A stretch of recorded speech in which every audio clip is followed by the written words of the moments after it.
Ciao da Venetica Blog e l'articolo del corso è Architettura medievale veneta, è il primo dei 4 articoli.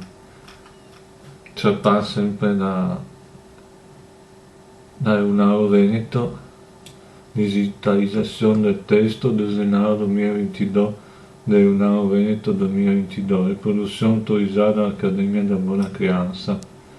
E dunque, architettura medievale veneta. Le varietà romaniche venete. Con l'arrivo del secondo millennio tra Venezia medievale, scompartita tra la Repubblica di Venezia e le città venete sotto l'autorità imperiale, comincia una epoca di forte crescita economica e demografica, accompagnata da una rinnovazione importante dell'architettura e dell'urbanistica.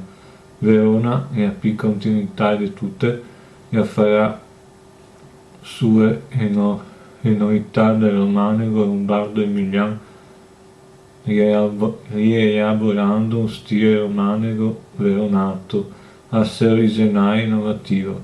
Rialto che era tutta fatta sul regno e comincia a rinnovarsi ispirata al linguaggio romanico orientale di Costantinopoli, con un stile nuovo che in tutto il dogado diventa il romanico lagunare, passando per il Domo del Milan e Santa Fosca Torseo e arriverà anche a Pava con la chiesa di Santa Sofia e interfeltrin con la chiesa dei Santi Vittor e Corona. Abbiamo reso anche al secondo, che è l'architettura medievale veneta, e do baseliche venete. Intercittà del Rivo Alto, Venezia, a partire dal 1063 sotto il 12 Domenico Contarini, comincia la costruzione della terza basilica di San Marco, la prima è del 836. Dal dio del Ponte Zero che gli architetti greci fatti venire apposta e dunque l'impianto a pianta centrale con 5 cupole e si ispira allo Posteleium di Costantinopoli. Ma le maestranze e Eucai e la cripta e i quarei doparai gli elementi della tradizione occidentale. Nel 1235 i francescani cominciano a Pava la costruzione della basilica di Sant'Antonio. La façana a campana romanica, l'impianto pianimetrico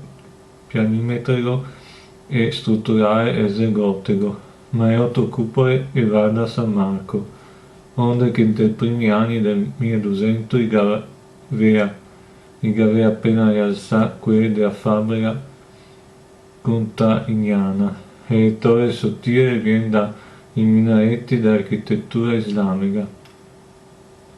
Ecco, ho finito di leggere questi articoli, se vi è piaciuto mettete mi piace e se volete iscrivervi al mio canale e se vediamo per i prossimi 2 articoli che verranno scritti e mi proverò a leggerli.